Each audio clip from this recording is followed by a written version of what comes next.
need a Nike bag, give me the check. I need the money and power, respect, but I promise I'm repping the O to the dead. Hey, oof, I told them out of my way.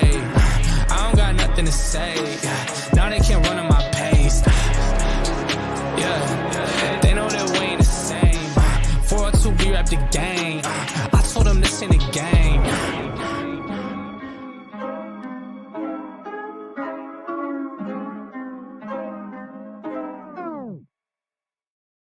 Yo, what is up? It's Phins with CB83. A happy freaking new year. Happy new year to everybody out there. All the supporters of the channel, all the Dolphins fans. Man, what a crazy 2022. What a crazy 2022. I appreciate everybody coming in. On your way in, hit the like for me. If you haven't already subscribed to the channel, man, you already know what time it is. We get down over here. I haven't seen you guys in a while, man. The last time I was live was probably like a week and a half ago, maybe something like that. I was live Friday night on the Miami Sports Music channel. So if you were able to check that out, or if you weren't, feel free to go back and take a look at that. We talked about the state of the Miami Dolphins in their current state without Tua, and how we figure this thing out moving forward, man. How we figure it out moving forward. So today we're just going to talk about some pregame stuff. We got the big bad Patriots today, which they aren't the big bad Patriots anymore.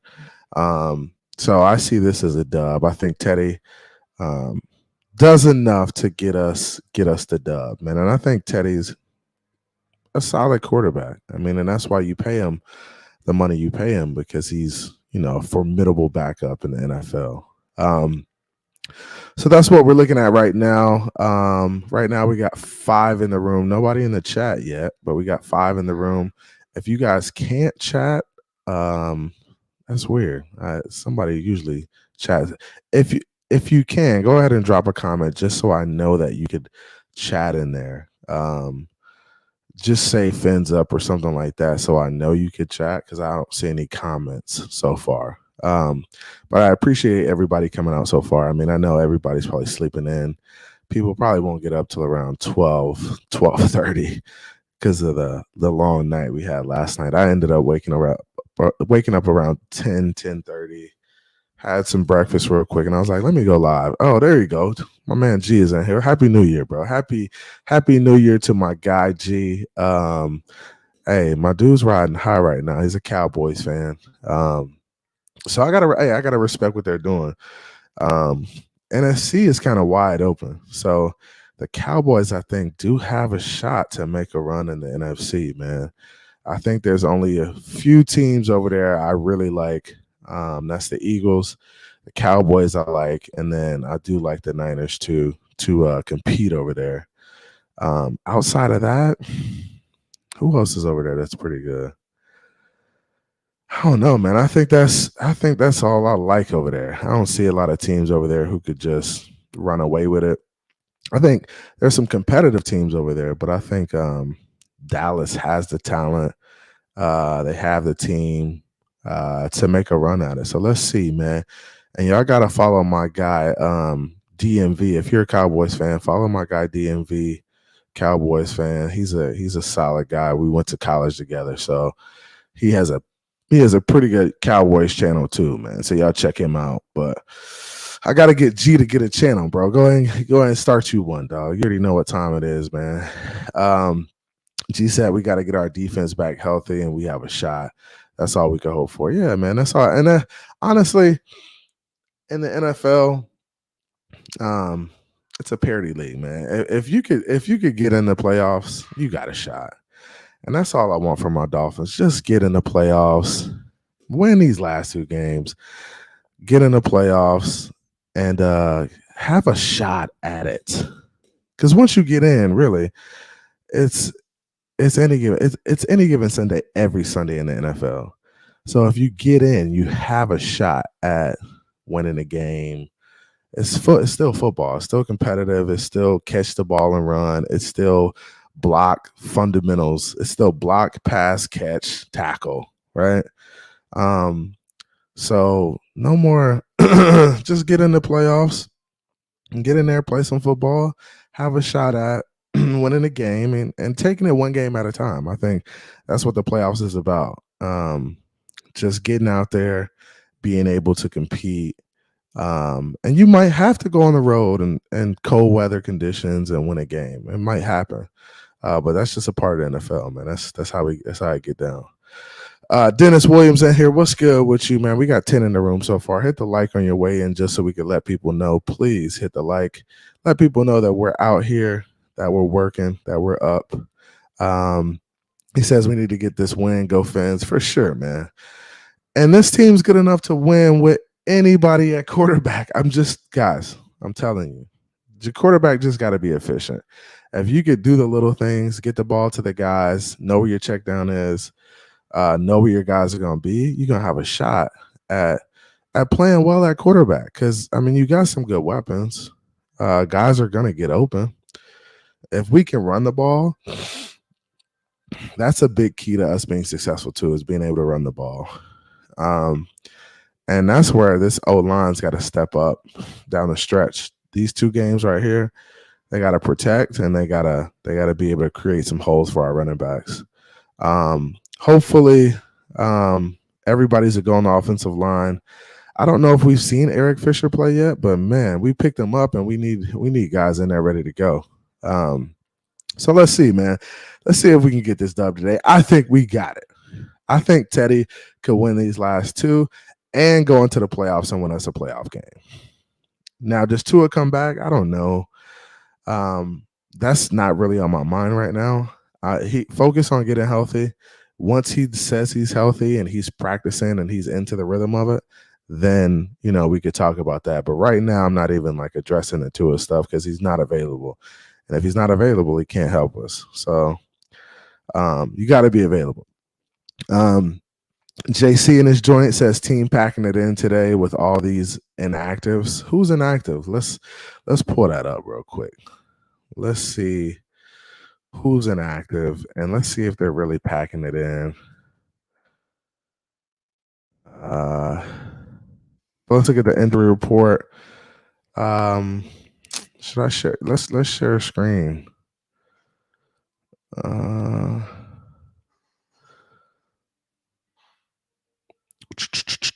Hold on, I'm gonna share a screen real quick just so I could show you guys what I'm seeing on my screen as well.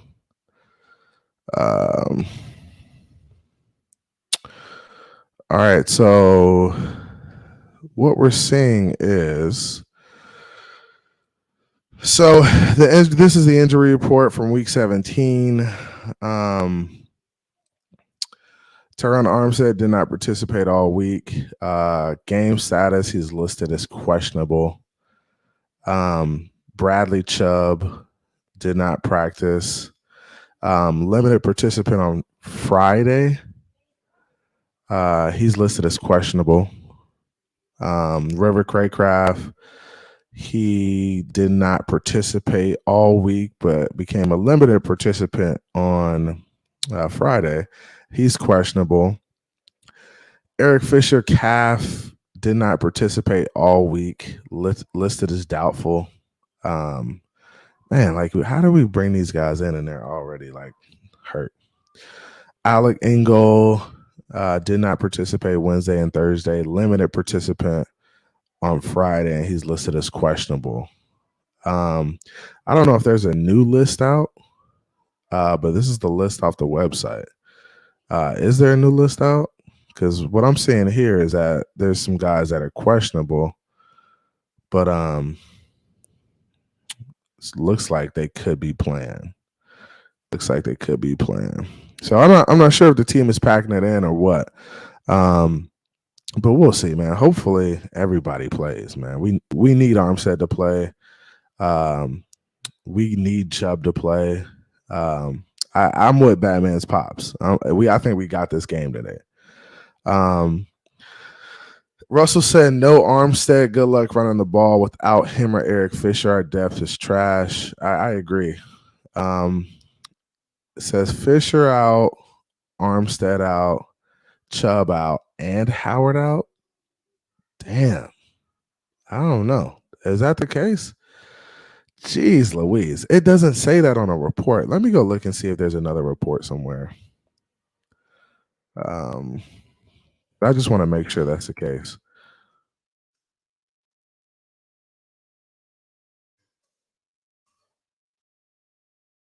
Inactives.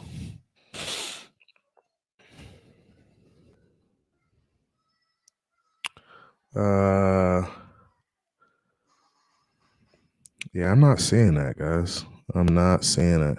Let's see if it's on Twitter though.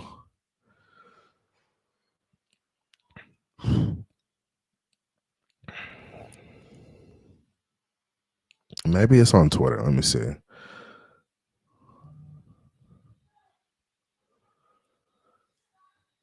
Oh, there it is. Damn.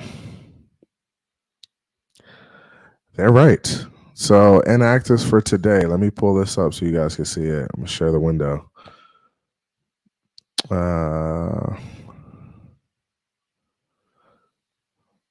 Right. So let me go ahead and share this. Inactives for today. We have quarterback Tua Tagovailoa, so we already knew that. We have Bradley Chubb is out today. Eric Izukama, I don't even know why he's listed on there. He hasn't played all year.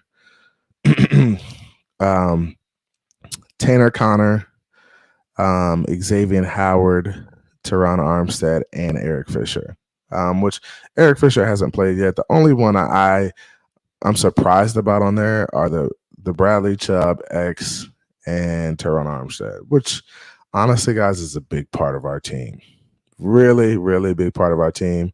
Do I think we could still win without those guys? Yeah, it's the Patriots. They're not world beaters, but we're going to have to make some plays. I mean, definitely going to have to make some plays without those guys on the field.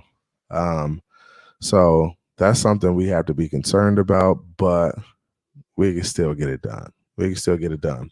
We got 15 in the room right now. Hit the like on your way in. I appreciate everybody coming out. I'm going to drop the link just so we can kind of wrap, a little bit about what we have going on and how you guys are feeling about the game. Seems like you guys are a little down, but hey, it's football. Any given Sunday, you go out there and compete.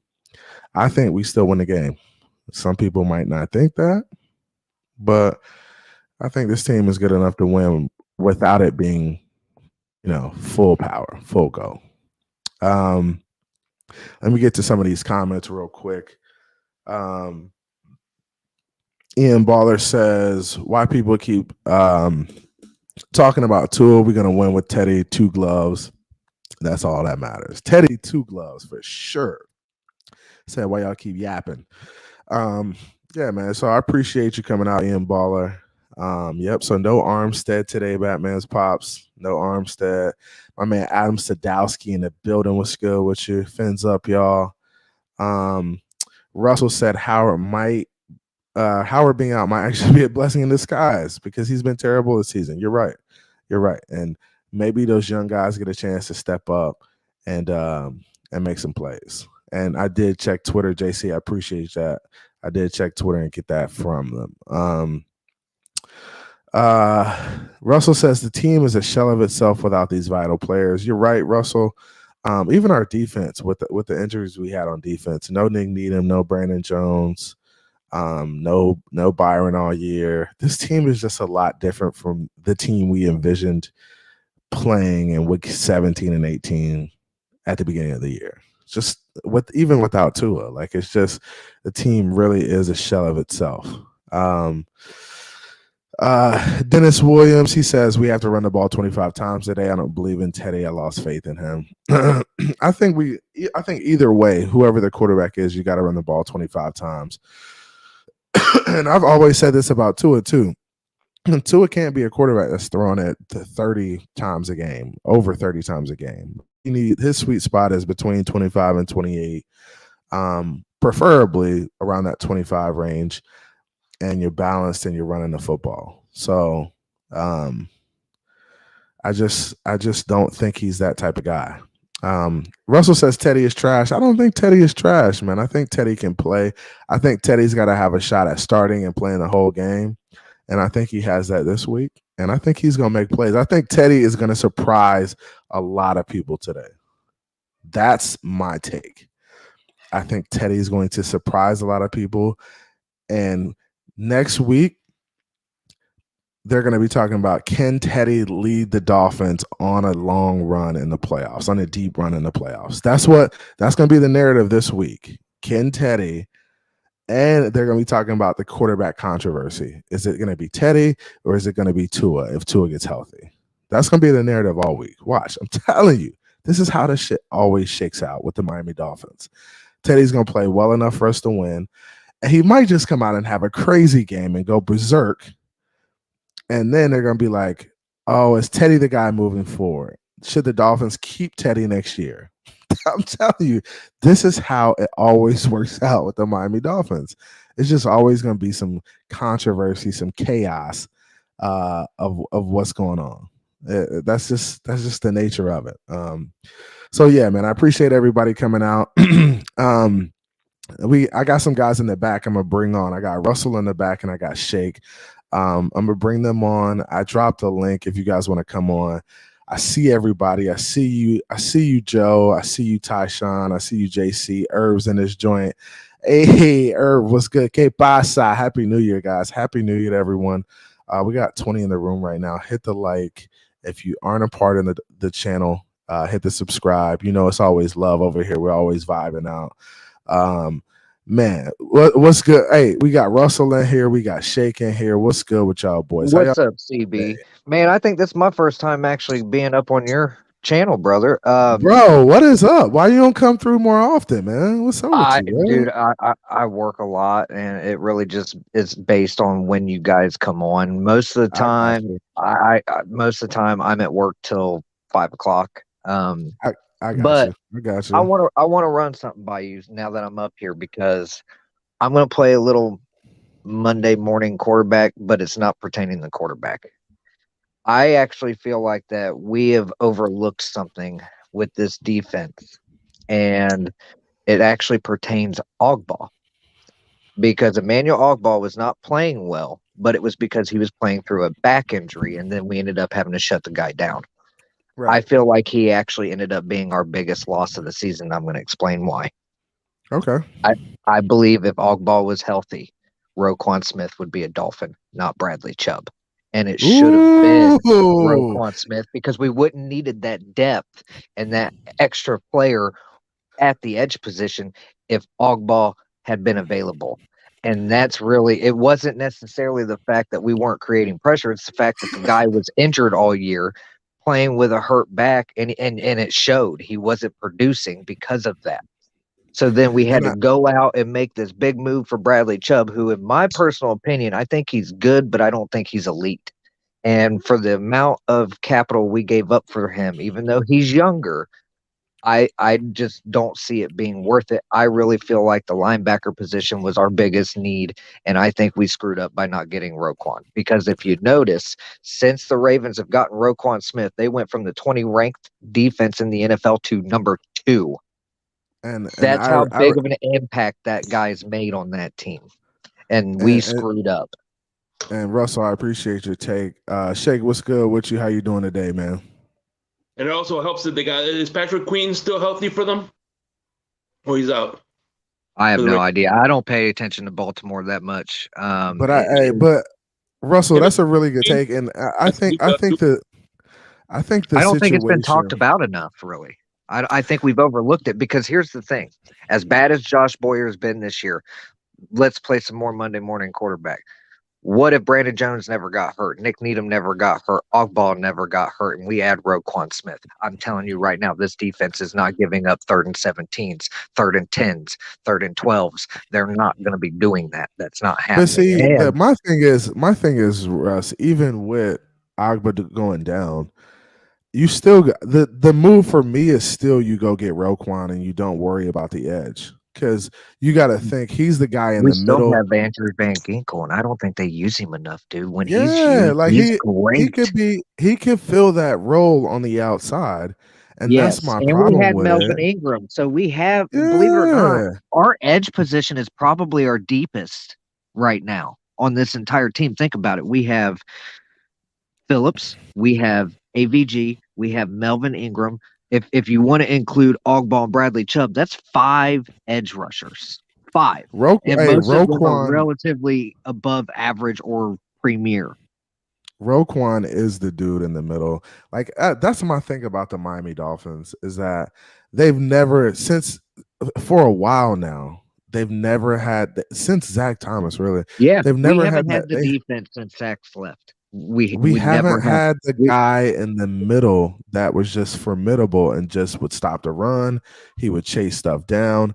Roquan was the guy to me, hands down. And you guys can go back and look at shows that I had. I thought Roquan was a play all along, especially with that type of compensation that they gave up for him. They gave up nothing for him, really. I Like honestly, we I would had have brought enough him to get in. both of them. We could have done both. Honestly, we could have got him and Chubb if we could have moved the numbers around. Yeah, yeah, Let's say yeah. And we I didn't. don't think they Let's would say have. we I don't didn't think they tag would have done Gesicki. that. We would add 10 million on the freaking books that we Oh, could have used.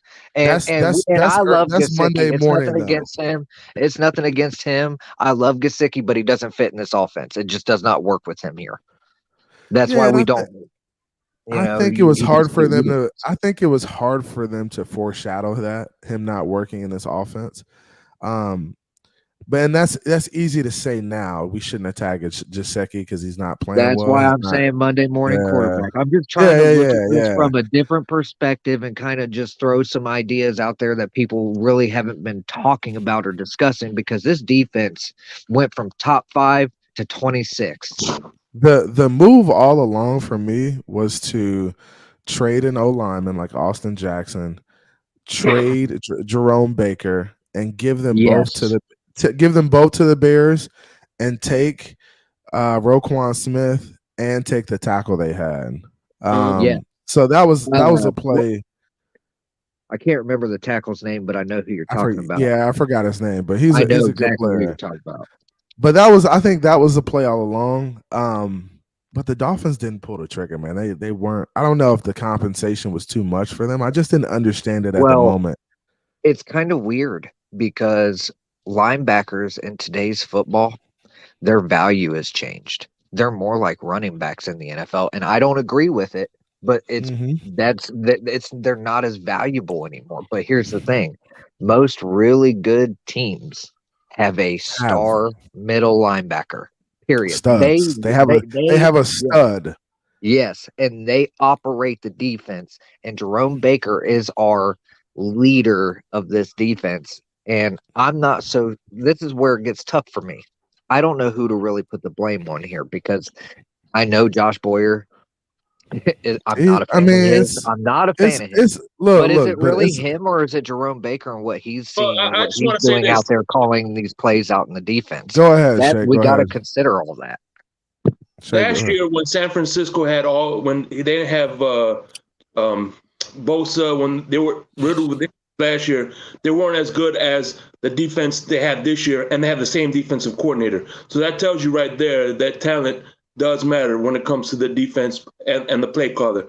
When you're talking about a guy like Fangio and Belichick, those guys have been coaching for years. So they've been able to adjust. He's still a relatively young defensive coordinator. He's been in the defense coordinator for 2 years now. So essentially, he was learning from Flores. So I mean, I expect mistakes, just like we got mistakes from McDaniel. McDaniel has not been perfect by any means. Yeah, so I think he's still learning. He's still learning how to adjust on the fly. So that's why I kind of give him a little pass because again, he's only been doing it for 2 years. Yeah, and honestly, I didn't think Josh Boyer was the move at defensive coordinator just because he hadn't really called the defense by himself. I felt like we should have made a bigger play for Vic and put it together by himself. I feel like with a rookie head coach, you need a guy who's been around the NFL, who's been Vic in multiple systems. Yeah, and I agree with that. I agree that we needed a more every time that Vic has been the defensive coordinator of a defense, they've been top 10 every freaking time. Every And, time. Even when he was a head coach, they were still a top 10 defense. Their offense was shit, but their top 10 defense. and Yeah. what helped Boyer out last year was because he had a sounding board in Flores, you know what I'm saying, to help him out during the game. Exactly. He Right had a now, lot. he doesn't have a sounding board. Will you pull up that last comment back You know up what I real mean? quick? He doesn't have a sounding board. Who can he lean on now, as far as advice?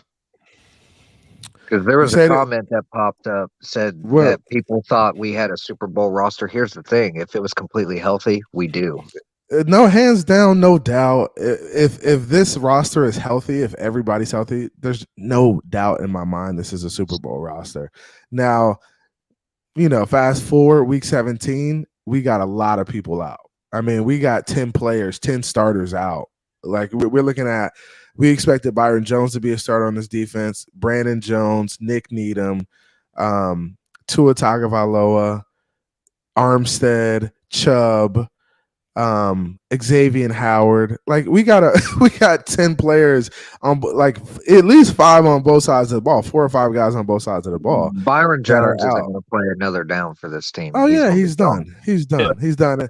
And that's, it is what it is at this point. I mean, we wasted money on that guy. We overpaid him. You ain't kidding. You are not kidding. That's just another blunder by the Dolphins in regards to money paid, money spent out. I'm looking at the Chubb deal like with side eye now, because it's like, man, he hasn't been the guy we paid. Now I can understand, and this is this. Well, let me say this about Chubb. If we had more of a linebacker presence in the middle, Chubb he would be more of a factor. He would be more of a factor for sure. Or I would say even if we had a better second, he'd be more of a factor. And yeah, I would agree with that about Chubb. As gone as as inconsistent as he's been, as unimpactful as he has been impactful on one player, and that's Jalen Phillips. I really do believe that Jalen Phillips has turned on and has gotten more confidence, confident, and at the quarterback without Bradley Chubb, I don't know if we have the Jalen Phillips we do right now. I mean, he's been hustling, he's been getting real close to getting home there for a long time. We all seen it, and then all of a sudden he finally started getting home. And it started when we got Chubb. And it's his presence that's doing that. So we have to at least give him that, because he has played a factor in that aspect. Now, when it comes to his overall play, he's been very underwhelming. Now, question for you guys. Could it be the Dolphins and Mike McDaniel are trying to get guys healthy before the playoffs? Could it be that, or do you think the guys are packing it in? I hope that's the plan, but that means that McDaniel is very confident in the players he's got as backups to do the job. And here's the thing, they haven't really proven that they can. Now, when it comes to the secondary with Howard out, I ain't gonna lie. I've actually liked the play of Cater Kahoo and Keon Crossan better than Howard. For sure. So I'm actually not. That's the least concerned injury on this entire list today that I personally have right now. For me, it's Armstead and Tua. I could even live without Chubb. It's Armstead. My thing is, I could live without Chubb. I could live without Howard. Tua, I'm gonna have to live without because he's not here. And then Armstead, we got choice without because he's not here. And then Fisher's hurt too. We just brought Fisher in. I thought in a game like this where Armstead is out, we would have a guy like Fisher to fill in. The problem with Eric Fisher is the fact that he didn't practice. He wasn't in an off season or in an OTAs, or he didn't have the opportunity to do all that. He got hurt in practice. It happens a lot with older players who end up coming onto teams later in the season, and it's a calf injury, which means that it's a soft tissue injury. Who knows if he's ever even going to play it down for us? We signed him as insurance, and this is what we get. This should have been something that was dealt with before the trade deadline, and it didn't have to be a big name, just depth. Something better than what the hell we've got right now. It wouldn't take much. So, and then I wanted real quickly, CB, to give you some context on my thoughts on Teddy and why I feel like he's trash. And I mean this as a player, not the person, just to be specific, because I think Teddy's a good dude. let's talk about Teddy a little bit. Go ahead, you tell me, and then me and Shake are gonna talk about why we feel. First and foremost, when he has played, when I've seen him on the field, he looks disinterested. His body language isn't there. He doesn't look like a leader of men. He looks like he's on his way to either becoming a coach or just simply retiring or doing something along those lines. That's my first issue. My second issue is deep down, we all know that kid has not been the same since he tragically destroyed his knee in the Vikings training camp that year. He came back. It's amazing he came back. It's amazing that dude can still play, but he's not the same guy. And you can tell. It's just he's never been the same. He did I think the best moments he had after his knee was with the New Orleans Saints. And it wasn't consistent. And that's the big But thing. all right, for so me. let's He's talk never had about this. consistency. So let's talk about this, Russ. What's good, Mountie? I see you, bro. What's good? So let's talk about this. In the Minnesota game, we've seen Teddy after all of that. We've seen him with our Dolphins. In the Minnesota game, that's a game, honestly, we should have won. It comes down to a couple plays here and there. The Waddle fumble was huge, cost us right? that game. As much as I love that kid, and he's picked up on dropping balls and doing those things. Waddle lost us that game. So when you look back, I'm gonna say he single-handedly lost us that game, but there were a couple plays within the game that it just that's how it ended up. That's how it ended up as a result of those plays that were made. Teddy in that game played good enough for us to win the game against a good football team. So I'm not gonna come out here and say that Teddy's incapable and his knee. He hasn't been the same since his knee. Of course, he hasn't been the same player, but he's a player that's good enough at his age, at his physicality right now. That's good enough for us to win football games. And I can't say he's trash after watching him play in that Minnesota game because he was good enough for us to win in that game. And that's just my thing with it. Now, I think Teddy can make some throws that Tua can't make. And I may piss some people off, by saying that. But I think Teddy has a stronger arm. The ball jumps off his hands a lot easier. And I think going down the field and making big plays, I think Teddy will be able to make some of those throws that Tua may have underthrown. So I'm going into this game saying, hey, Teddy, show me you could be the guy moving forward until Tua comes back. If Tua doesn't come back, then we address it when we address it next season in the offseason, where we figure out if he's going to be the guy moving forward and stuff like that. But Teddy has a great opportunity right now. Teddy could either rejuvenate his career as a quarterback in the NFL, or he could fold and like you said, turn into that guy that's going to be an NFL coach someday. But it's in his hands to do. And that's the beauty of this thing, is that he can either become the guy or he cannot become the guy.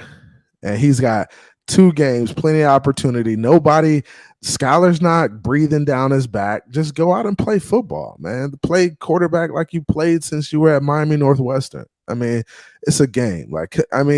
Get out there and play, dude. Shake, how you feel about Teddy, man? Well, I'm in between both of you guys. I agree with Russell that he's not that general leader, and one thing I do agree with, that he can make those throws that Tua can't make. But the one thing that separates him and Tua from him is Tua has that aggression that Teddy doesn't.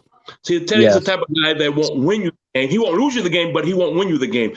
Those aggressive throws that Tua did in the Baltimore game, and then even in the Buffalo game, Teddy doesn't do. He's not that aggressive. Like, I'm going to take this game and I'm gonna make it happen. He's the type of guy that just manages the game, and he ain't gonna lose you the game. That's how I feel about him.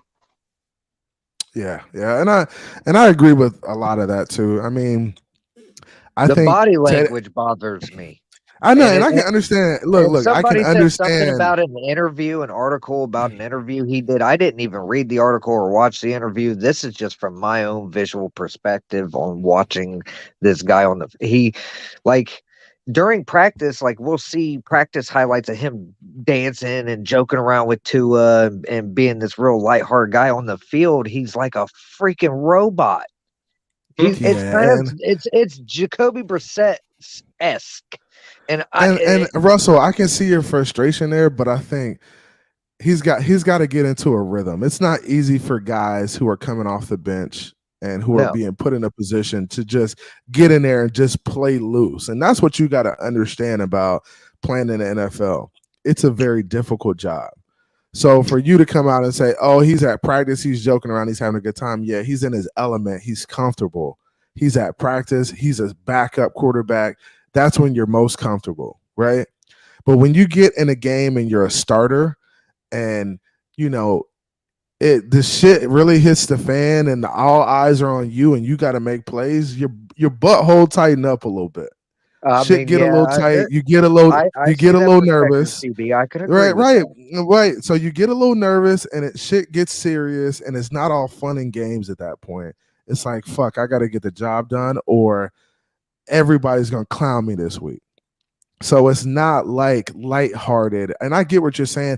Teddy is a little too lax for me, but I think that's kind of his like coping, to be in those moments where it's intense. It's an intense moment when you're in a football game. You're not expected to play and you're being forced in as a second string quarterback. Those aren't easy situations. That shit it just doesn't come natural for guys. So I can see how you're saying, "Oh, he's a little bit too lax for me." I get it. I understand. Maybe, if he wins this game, maybe next week we see him a little bit more comfortable. Like maybe we see him lighten up a little bit. That's also another perspective that's vastly different between him and Tua. We've seen Tua lead this team. Regardless of how people feel about the kid, we see the leader in him and we see that fire on the field. I think that is the ultimate biggest difference between these two, and the team feels it, and that's what worries me. Yeah, hey, you know what? I think Irv, go ahead, Shake. I wanted to point this out to you though. Irv said that I like to point the Shake, you're right, but Teddy does do a better job at taking what the defense gives him, which is sometimes Tua's problem. Can be. Yeah, it can be. And go ahead, Shake. So I was gonna say in the Green Bay game, in the last drive, I was like this because it was in Tua's hands, and I'm like, okay, he's got this. You know what I mean? That's how comfortable I was. And then he threw that interception, and I turned off the game. But other than that, but before that, I was like, okay, he got this, man. He's got this. That's how confident I was. I felt, and that's how I felt comfortable too. And then I saw the throw, and I was like, something's wrong with him. Yep. When I saw the throw, I immediately said, hey, something's wrong. He played concussed in that second half, CB. He did right now. That concussion affected honestly, his ability on the field. I didn't think it was a concussion like during the game because he was still making plays. Yeah, but I didn't even notice the tackle at first. I seen it on Twitter. I didn't even notice it. Well, I noticed it. I noticed it. To me. I noticed it, but I didn't think it was when I looked at how the game was transpiring and how he was playing. I was like, well, he's still making some good throws, so I don't think it's really got worse. Right, and it could have progressively got worse. And my dad and I watched that game together. CB, my father and I did, and we both looked at each other. And this is what we were thinking, but it makes sense now that he had a concussion. That throw was so bad, it looked intentional. And that's what I said too. The throw, and that's the thing about that throw at the end of the game.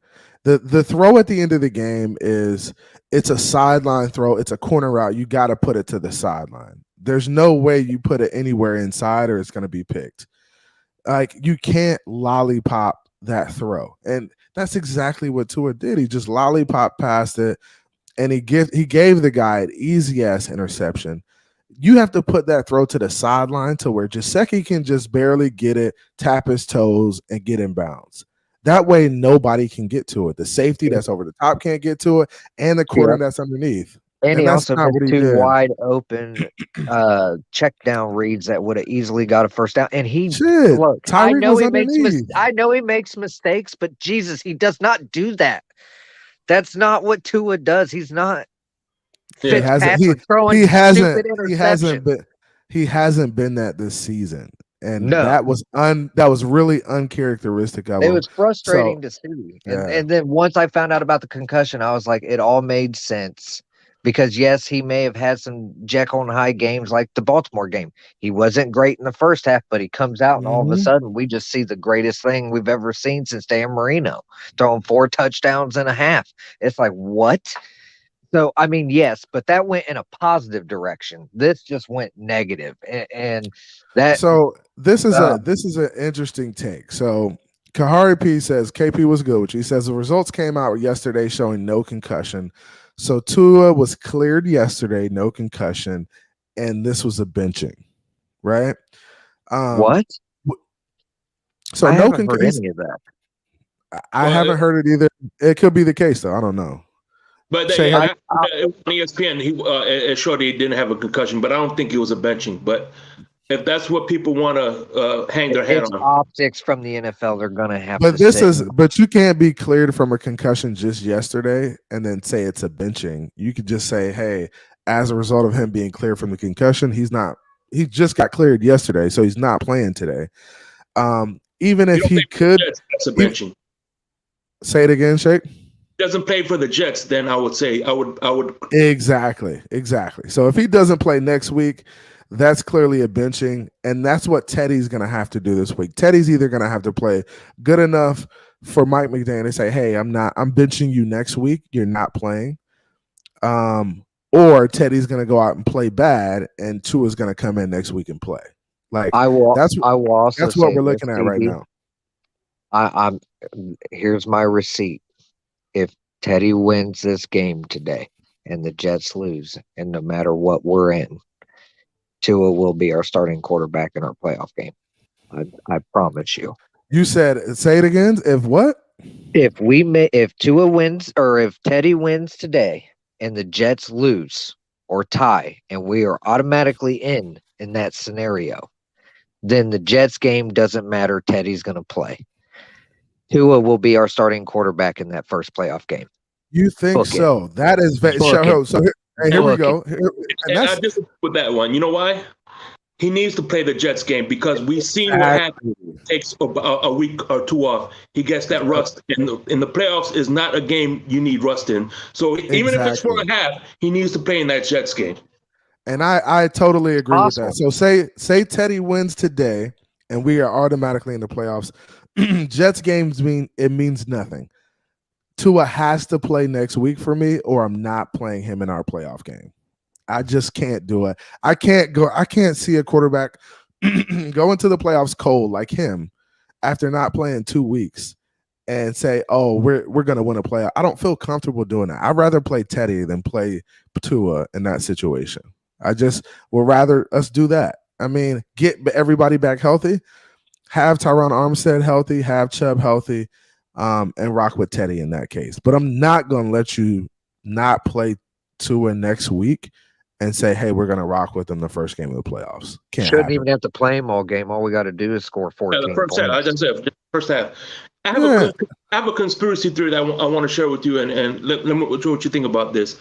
Okay. I think one of the reasons why, because Armstead he came for the Dolphins for cheap. He didn't get the usual. I think one of the reasons why he wanted to play with Tua because he was a left-handed quarterback, and he knows that he kind of lost his step. And being that Tua's a left-handed quarterback, the left side is no longer his blind side, so that takes a added pressure away from being that left tackle. So he could play a little looser, being that he doesn't have to guard his blind side anymore. What do you think of that? Which could be the case, but like as a professional football player, you're considered one of the top guys at your position. Armstead is. Like, don't you want to continue to be that in the NFL? Do you want to like take a step back and like take easy routes because you feel like it's gonna help your legacy? I don't know. It's just tough for me to call that. I feel like he should have more pride in his craft if he's thinking like that. He should be thinking, hey, it doesn't matter where the guy left-handed or right-handed, I'm gonna be the stand-up dude on this side and hold shit down. And honestly, I don't feel like he's done that. I feel like he's had some times where he didn't play well. He may be banged up, but damn, bro, like you've missed a lot of games. And I know we're not paying you a lot of money, but damn, we need you in the game. The best ability is availability. And I'm He'll tired be of lucky seeing to get through his contract, CB. I'm tired of seeing offensive linemen who are out. I'm tired of seeing quarterbacks out. It just annoys me. We're trying to win a Super Bowl and we can't get cohesiveness. We can't get into a rhythm because we constantly are moving guys in and out of this damn all these damn units, man. If The offensive Teron line can't stay healthy next season, he retires. Oh man, he's got to. I mean, nobody's gonna pay the dude to play 10 games a year and miss 6. Like nobody's gonna do that, man. It doesn't even make sense. It's not. It doesn't make sense at all, man. And so, you have to have cohesion on that line. You have to you have got to, the and that's same my guy. problem. That's my problem with this line. It's been plug and play all year, guys. The tackle spots. The tackle spots are one of the most important spots on the line. It's the edges. Those guys are on islands. They've been shuffled around all season because guys are injured, guys are hurt. Like it's just nonstop. I just feel like if we would have fortified this line earlier in the year, we wouldn't have been having these damn issues. And this is my problem with Chris Greer is that he does a little bit, but he never does enough. Like it just seems like he never does enough. Like if he would have done more on the offensive line, spent more money there, put more players there, get more resources in the building, we wouldn't have been having these damn issues with concussions, with running the ball, with all of that, man. It's just the offensive line is important. If I was in that front office, I'd be O-line, linebacker, O-line, linebacker, maybe a corner, but O-line, linebacker. That's where I'm going this offseason. First of all, we see our defense is not going to be our defense. They're not going to be the defense we once thought they were. So at this point, you got to get you an offense who's going to score a lot of points. We missed that window. The offense wasn't ready. We missed it. And that was Flores and him being stubborn and not wanting to bring anything in on offense. You draft guys like Jalen Phillips instead of drafting Najee Harris at running back. I mean, you just got a bunch of different situations. Take Noah Igbenogany over Jonathan Taylor. Yeah, like just little stuff like that, bro. It's like, bro, you got to have balance in the NFL. One side of the ball is never going to win you anything. You got to have a little bit of both, guys. And that's the thing about the NFL.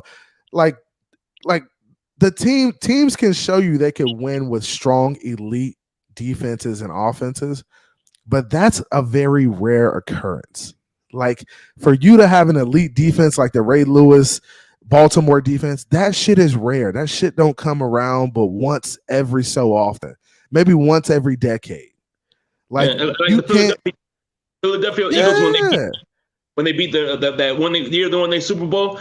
It was, let me tell you, that team was so elite that it didn't matter who the quarterback was. Didn't matter. It could have been it could have been Teddy Bridgewater or it could have been Skylar Thompson. And they would have still won that damn Super Bowl. Daniel Jones could have been their quarterback. Oh, and that's what I'm saying. And that's what you do. You build good teams. You build good teams, and good teams win Super Bowls.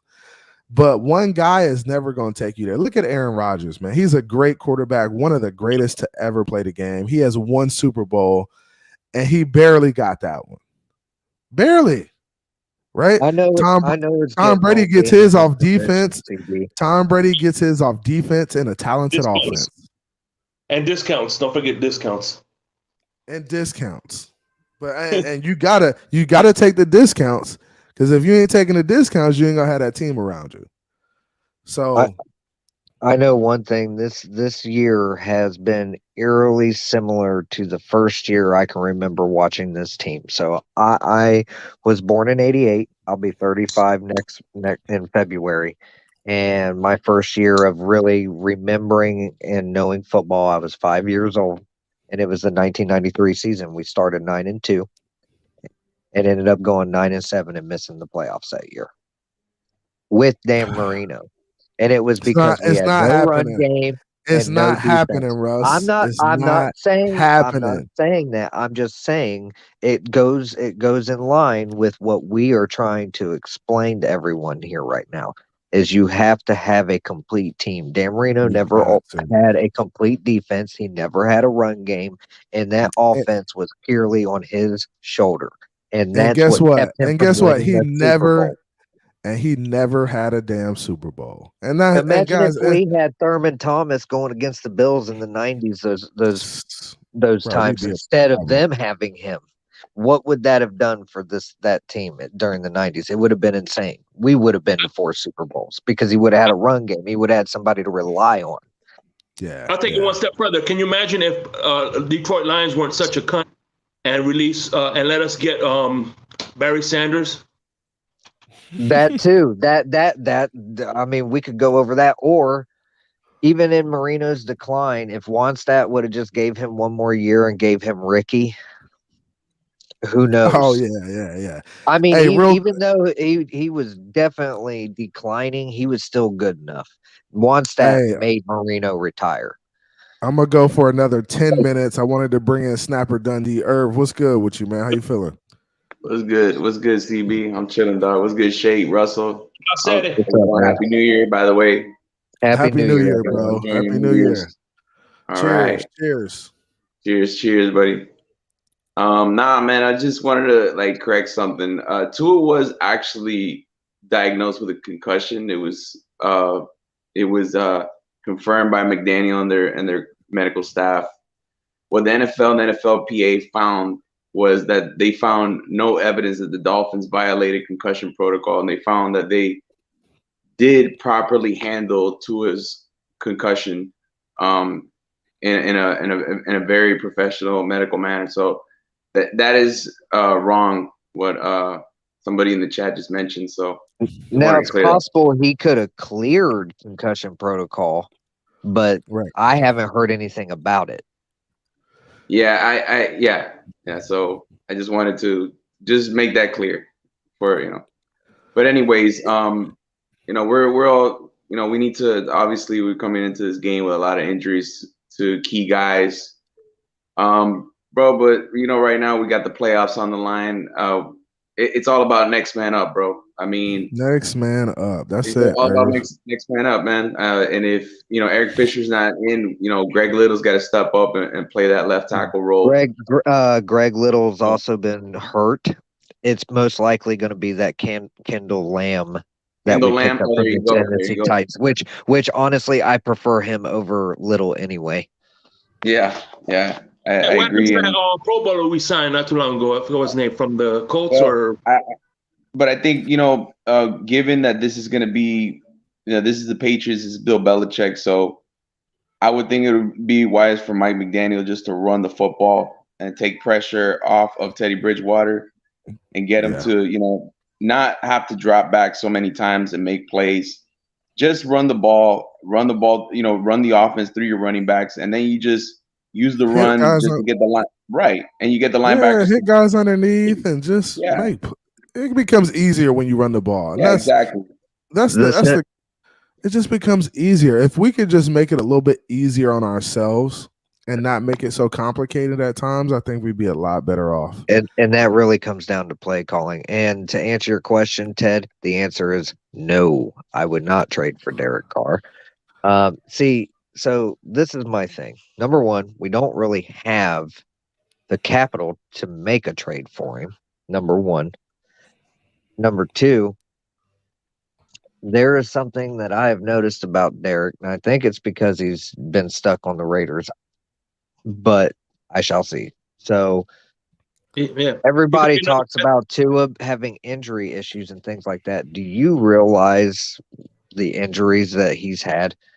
He's had a broken fibula. Literally broken fibula. He's had ankle issues. He's had shoulder issues. He's had a lot of problems himself. And that is a red flag for me because this is something that this team continues to do. As you know, Bradley Chubb is not available. And look what we traded for to get him. And he has an injury history. We have got to stop as an organization, stop spending assets on injured players or players with injury past. You know what the thing, And I will say that's my biggest objection with All Tua. right.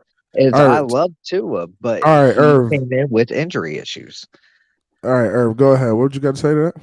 Nah, but you know what? You know what I think it is, Russell. I think that they've gambled on injury players, and they've kind of won on those risks. You look at guys like Tyreek, who's dealing with an ankle problem. You look at Jalen Waddle with a broken leg. Those are certain examples. And Armstead, look at Armstead. That's another. Yeah, he's missed some games, but he's made it to the Pro Bowl, and he's been absolutely one of our best players on offense. Like if we don't have him, like we don't have a running game. Tua doesn't get protected, and we were able to win those 8 games with him. So I think it's more of the case that he's just gambled and got lucky. Well, But sometimes the it does difference come is with with that, Irving. The difference Yeah. with that is Tyreek plays through his injuries. He's still available. Teron Armstead is not available, and we spent money to bring him in. So yes, Teron's important. Tyreek's important. All these players are important, but only some of them are making themselves available through injury, and some of them are so injured that they are hurt and can't play, like Teron. Teron is banged up. He's got 4 injuries, my guy. There's no way in hell that guy should be playing right now. I understand why he's inactive. But see, and And I agree, I it's not a great understand, strategy either. and Go ahead. I understand that, guys. It's a difference between playing hurt and playing injured, right? So everybody at this point in the season is hurting. Everybody has injuries that are hurting them. But if you're injured, you don't need to be playing. But if you're hurting, you need to be kind of giving it a go and seeing if you can go. And Tyreek does that. And that's what Tyreek does. I think there's guys on the team doing that right now. I think Armstead is just at a point where he's injured. He has a number of different injuries that are affecting him. And ankle, knee, shoulder, and I think or pec, something else. At quarterback, when you have a quarterback out there and you have an offensive line in front of him, your offensive line can't be playing injured. Because if those guys are playing injured, then you're going to get your quarterback killed and he's going to be in the hospital right along with them. So I think at this point, Armstead is like, hey, I don't want to play because I don't want to risk getting our backup quarterback hurt, because that would be a travesty. So at this point, we got to just shuffle guys in, and it's next man up mentality. I don't give a fuck who's not playing today. Whoever's on the field, just go out there and get the job done, so we can get a damn win. Because I'm tired of the excuses. I'm tired of and McDaniels is gonna have to deal with this too. He's gonna get a lot of this gripe, a lot of this energy from me, because I feel like if he didn't have guys formidable at the backup positions good enough to win these games, then that's on you. And he better go out there and get it done today. The play calling better be good. We better get a win. And if we don't, I'm going to be highly upset. This team is still good enough to beat the Patriots and beat the Jets with being 5 to 10 man down. It just is. You got enough there. So go out there and get it done, man. I'm going to go ahead and get final takes. I'm going to start with my man, Russell. Give me your final take, bro. Give me your score prediction as well, and then we're going to get out of here. Final take is I love this team. They irritate the shit out of me. Preach. Darius Rucker, should I say Hootie, really hit it on the head when he said the Dolphins make me cry. Because I'm telling you, I have faith in this team, which is going to counteract what my score prediction is. But I just think there's too much to overcome right now. I don't know. Essentially, Mike McDaniel is going to have to coach perfect.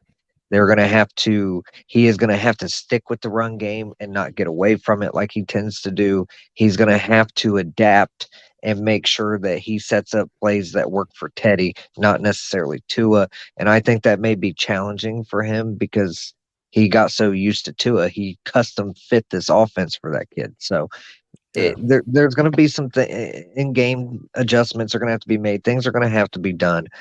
Unfortunately, with that being said, I'm saying 2017 Patriots. Ooh, I don't like it. I don't like it, but I respect it. I don't like it.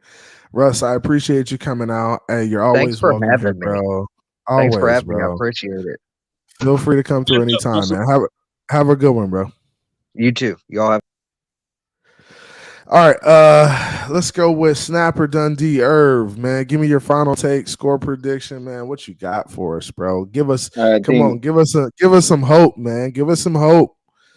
Yeah, I agree. Russell had made some good points in his final take there. I think it's just listen, in these last two games, Miami is the better team. They're a better team than the Jets. They're a better team than the Patriots. They're deeper on both sides of the football. I think Miami, it all comes down to coaching and execution, bro. If Miami can come in with a stable game plan, a game plan that works, that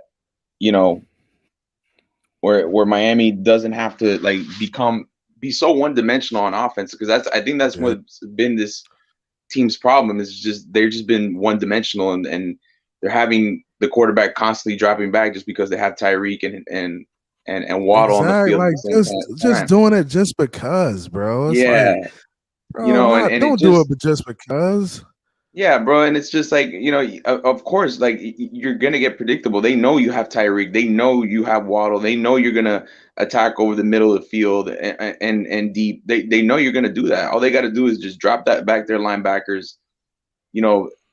Play two safeties. Maybe play some robber, and they take away what you do best. So why not just adjust and just go underneath and take what the defense gives you and just run the football, bro. That's how you beat teams. A lot of teams, especially defenses in this age, they don't like defending the run. They rather defend the pass. So run the football, bro.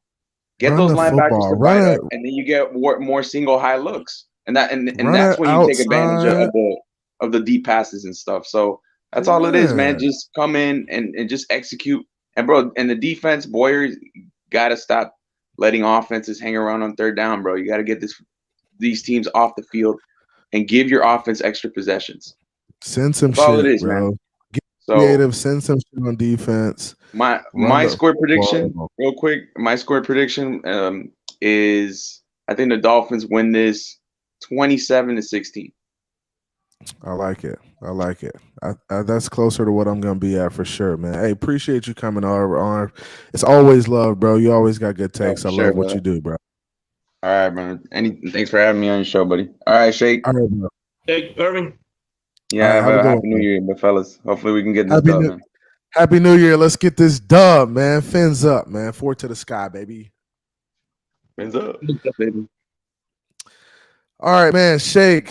Final take, bro. We almost out of here. We 20 minutes from kick, bro. All right. Well, Dolphins are. Go ahead. I'm gonna say this. He said Russell said the Dolphins, like Rucker, Dolphins made him cry. Well, I got another one. My man Trick Daddy. I got debt because I'm betting with the Dolphins. But anyway, I just want to say both takes. Defense, Noah Igbenogany is going to interception, and Mike Gesicki is going to get 100 yards and a touchdown, because at the end of the day, Mike Gesicki doesn't fit this offense because that's not Tua's strong. He doesn't fit what Tua strong suit. You know what I'm saying? The style that Tua plays. Right. He does well. But Teddy Bridgewater has used Gesicki a little bit better. And Fant and other tight ends at the other stops he was at. So I think he'll be more utilized with Teddy Bridgewater.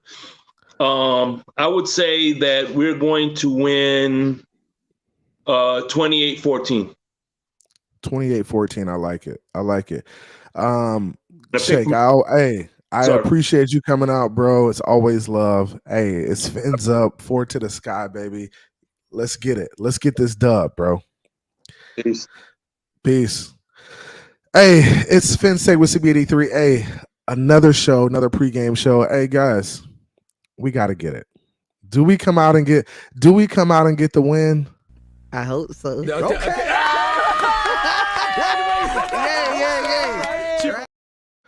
I hope so. I think it can happen. I think we go out and get the win. I like what a lot of my guys said. Shake, Irv, Russ, run the ball. Take what the defense gives you. Attack them when you can. Because there's going to be times in this game that the defense kind of creeps up, tries to stop the run. Hit them deep. Teddy can throw the deep ball. Let it go. Let it fly. You're going to have plenty of opportunities within the game. Just stay within the game plan. Run the football well.